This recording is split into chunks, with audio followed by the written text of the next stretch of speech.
Welcome to the Treehouse Shaman, your top YouTube channel for healing, transformations, and badass awakenings. Today we got an awesome one lined up, y'all. We've got Arnold from the UK. He's got an incredible story that we're going to go over. He's one of I call him a fellow brain warrior because we both have struggled with the debilitating effects of epilepsy in the past.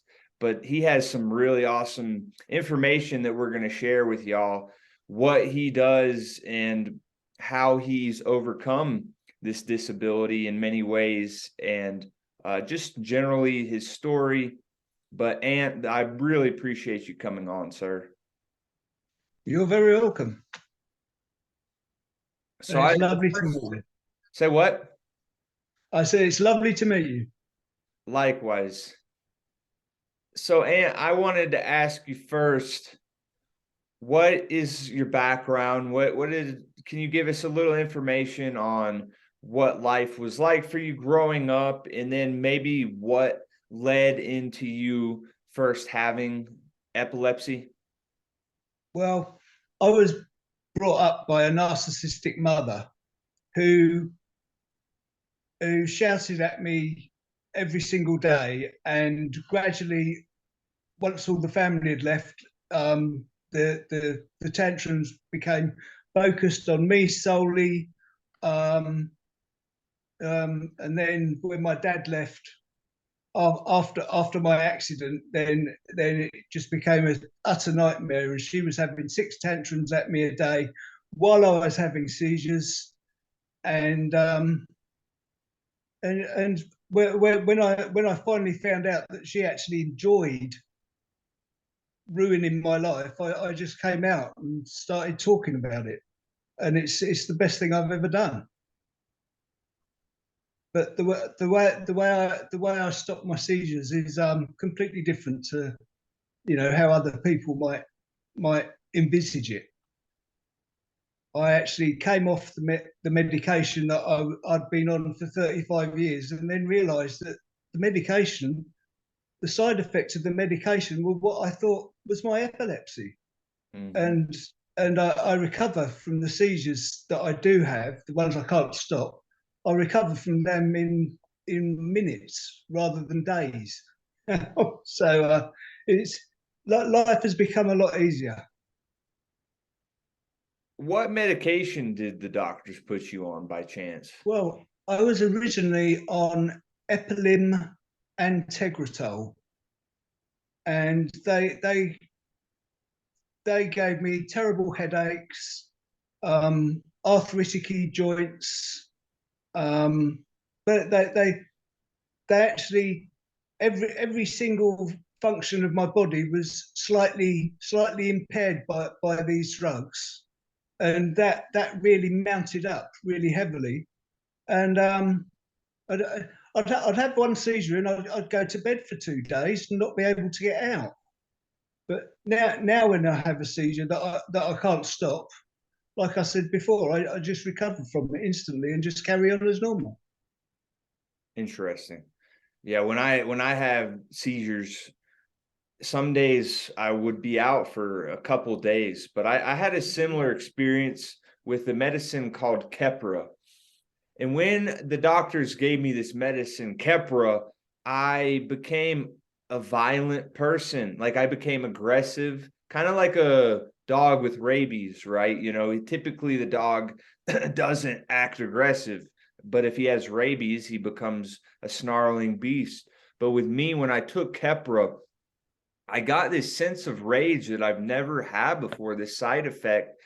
And they ended up taking me to a loony hospital, right? And when I got to the loony hospital, because I was acting all crazy, they shut the door behind me like I was some animal, right?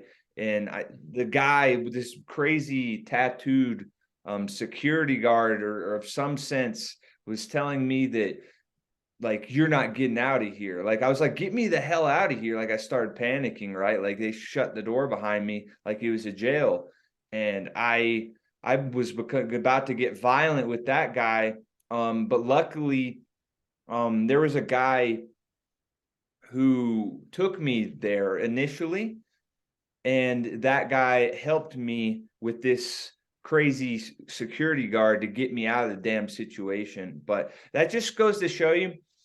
And I know that seizure medications work for some people, so I'm not a medical doctor, and none of this is medical advice. You have to choose your own pathway. But for me, and according to AMP, seizure medications just didn't do it for us, right?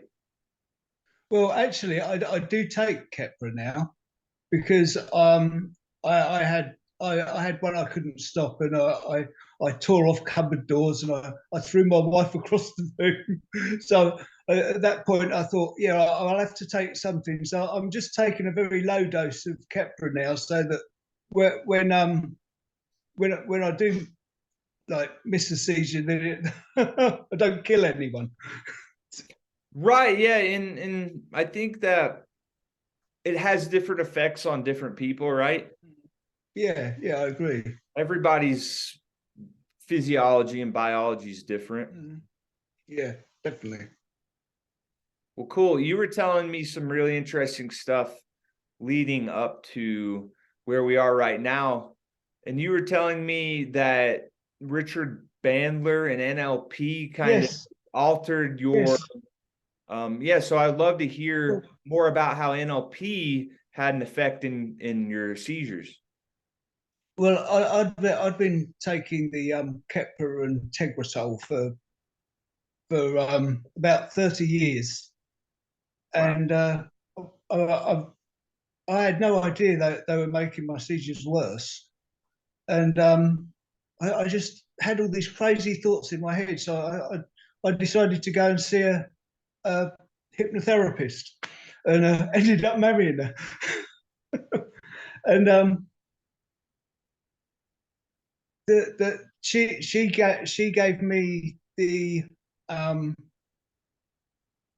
belief in myself to wean myself off the medication. She was very worried about me doing it at first, but after we became friends, she wanted to pay me back for the the money I'd paid her for all the hypnotherapy. So she took me to see Richard Bandler on stage, and he said at one point, fear and excitement are two very similar emotions that can easily be swapped.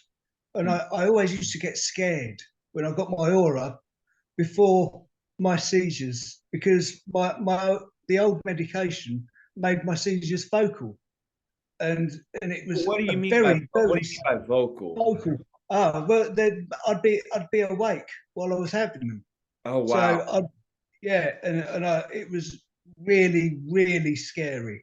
So when Richard Bandler said this, I thought, oh, I'll try this next time I get an aura. Instead of getting scared, I'll throw my head back and laugh, and that's what I did, and it stopped the seizure dead. There's absolutely just no. I was actually waiting for the seizure. Where's it gone? Oh my God.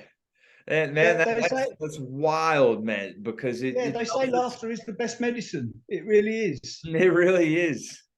Yeah. That's astounding, because I love learning about the brain after I had my fair share of issues about the brain, and I got into the science of neuroplasticity and how neurons fire together, neurons that fire together wire together, neurons that no longer fire together no longer wire together. And so that kind of gives a little perspective of what could have been occurring when you traded fear for excitement. So I think that's a great lesson that not only people with seizures can learn, it's something that the general public could do, because there's so much fear out there, right? Yeah, exactly. And smiling, just the physical act of smiling. You don't need to be happy, but the physical act of smiling actually releases the brain's own cannabinoids into itself, and that heals the brain. But because it's the body's own cannabinoids, they very quickly disappear. So you have to keep that smile on your face all the time. And once I discovered this, I started just having seizures at night and not during the day. And it's very rarely that I can't stop one that's during the day. Wow, man. I mean, that's just fascinating to me because every epilepsy is a little bit different. Mine's in the left frontal lobe, but it does seem to be related to stress. I'm still trying to get to the bottom of it, to be honest, because I did 1 week that was incredibly stressful for me. I had two. The longest that I've ever went without one was 9 months. Most recently, it's been 5 months, but it used to be at minimum 3 times per month. But once I started to eat healthy foods, less sugar, less caffeine, and all these things help. Those techniques, it really it did change things for me. Yeah, it will.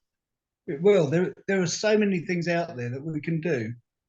There really are. No, I've been going through all of them, but nothing beats cannabinoids and cannabis.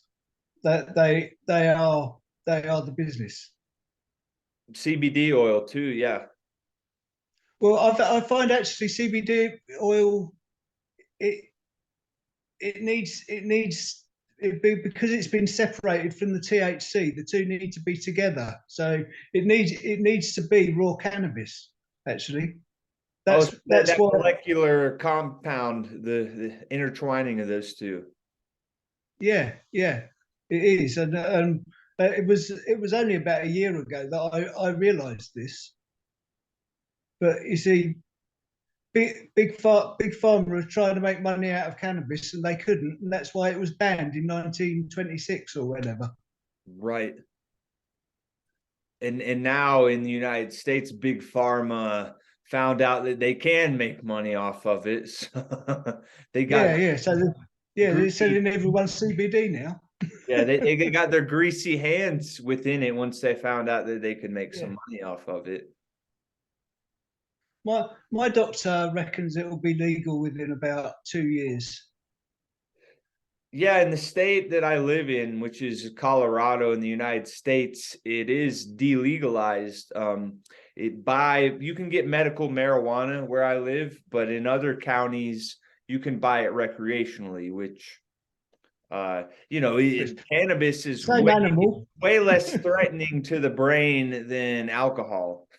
Oh yes, exactly. Yeah. Your brain makes something so indistinguishable from it. When they discovered it, they named it after it. Cannabinoids. Right, yeah, endocannabinoids, right? Yeah. It's so cool. My next question was about using your left hand, and yes. telling me that you were speaking to a doctor about it. There's a lot of things the typical med doctor doesn't consider, right? Yeah. I told him I've been doing this for about 2 years, and I've been choosing my time to tell him. And this morning I went to see my GP, and I told him that I write with my left. I started using my left hand to try and make myself ambidextrous, and that it's working. And his face lit up, and he said, "You might be onto something there." that was really good to hear that from a doctor. Yeah, that's true, because we look at the brain right back there, right? Look how connected the whole thing is. And when you're using different parts of your body, it lights up different areas of the brain, right? Exactly. And if you don't use it, you lose it. That's what they call atrophy in the brain. And so what are some exercises that you do? Do you just like try to use your left hand for everything, or do you like write with your left hand?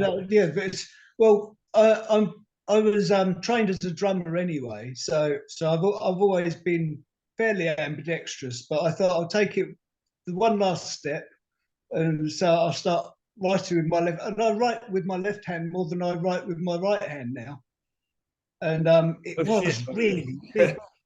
They said no shit, but like that's awesome. Like that caught me off guard that you write more with your left hand now. Yeah, I do now, but when I first started doing it, it was really really hard, and I could after coming off the old medication I was on, I could start to feel stuff inside my head.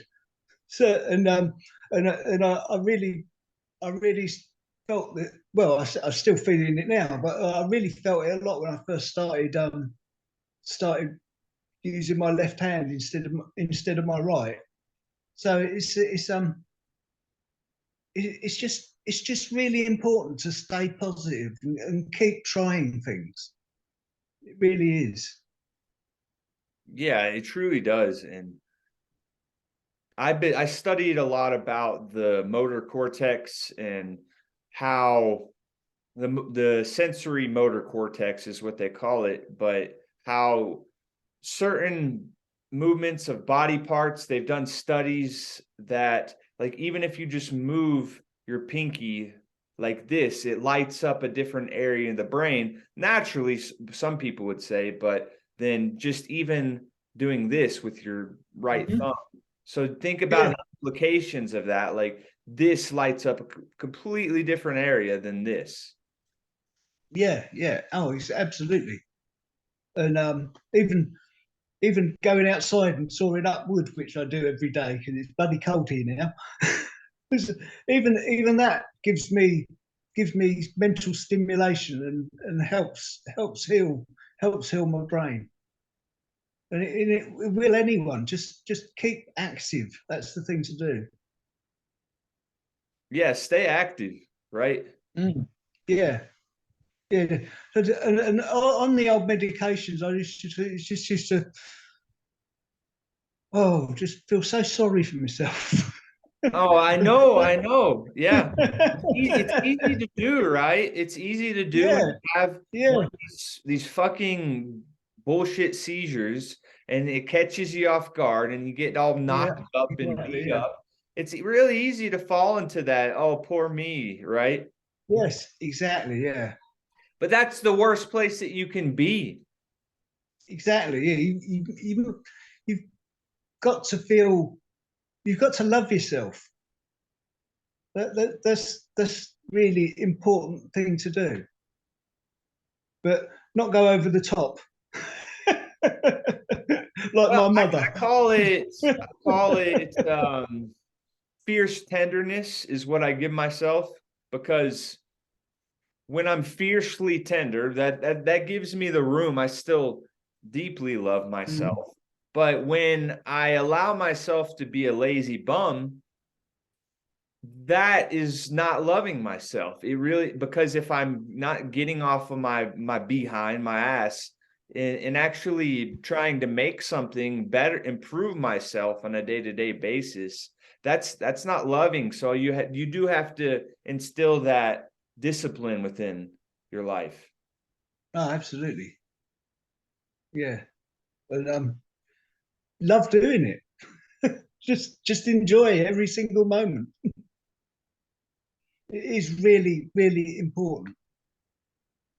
Are you into the practice of mindfulness or meditation at all? No, because I find NLP is it's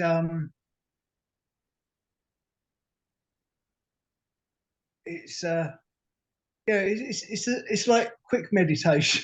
It's like it gets quick results. It's just it's outstanding. I totally stand by NLP. It's such a brilliant discovery. Yeah, look up NLP, Richard Bandler. He was the original founder, if I'm not mistaken. Yeah. There were a pair of them. Yeah, I can't. Who was the one that he started it with?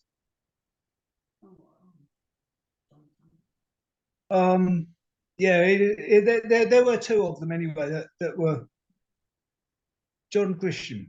That's it. John Grisham and Paul McKenna. They started NLP, and then John Grisham went off and did something else, and was never seen again. And then Richard Bandler teamed up with Paul McKenna, and they make the perfect team. They really do. It is really worth going to see them. It changed my life utterly, absolutely, completely. I love it. I love to hear that, because NLP has not had the same profound effect upon me as meditation or mindfulness, because when I got into that, it was just, there's so many positive, so much positive research about this meditation and mindfulness. And I have learned a little NLP, but this motivates me to learn even more if possible. Yeah, do. You can't go wrong with it. Really can't. And I've actually got that lady that I went to see all those years ago sitting opposite me right now. And she just gave you away. Oh, John Grinder, that was the name of the guy. Yeah, not Grisham, Grinder. So in your opinion, how much of epilepsy is stress related? I know it depends on a case-to-case basis, but just a general idea, do you think epilepsy and stress are related? Yes, they interact with each other. Yeah, and stress will bring epilepsy on, but you know the way to deal with it is to plaster that smile on your face. It just totally reorganizes the brain.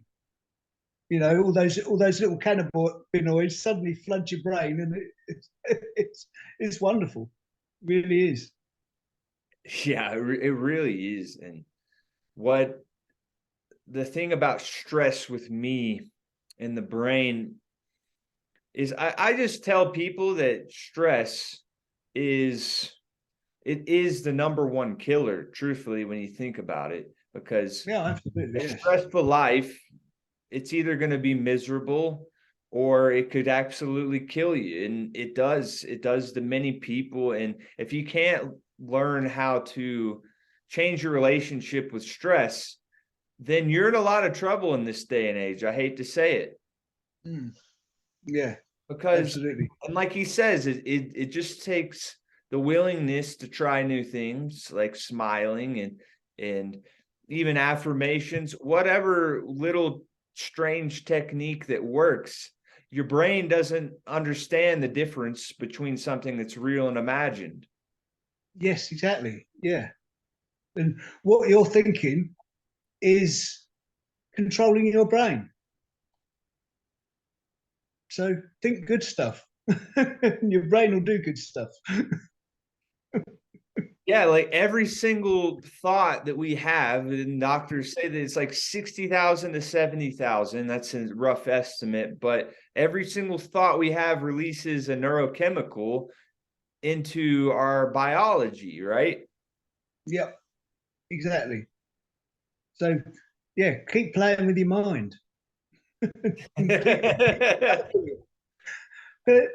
you know, people used to think that the brain couldn't repair itself, and it can, and it's very good at it. Dude, you're speaking to the choir, because in my life, when I had brain surgery about 6.5 years ago, doctors were juicing me up with all this medication, and the medication wasn't stopping a damn thing. And it really had such a profound impact upon me, like that. they were telling me at the time, Mr. Miller, I'm sorry that you had this brain trauma. I'm sorry that you have epilepsy. But they were essentially telling me that my brain was fixed. And this was only 6.5 years ago, 7 years ago. And the science has, since that time, what these doctors learned has changed, and they're starting to talk more about neuroplasticity. But at that time, they were saying basically I was fucked and that my brain was not going to change. That was something I was going to have to accept. And I didn't want to accept that. Yes, they always give you a worst case scenario, first of all. And right. that's the worst thing they could possibly do, because they set the standard. And we have to rise up and get above it.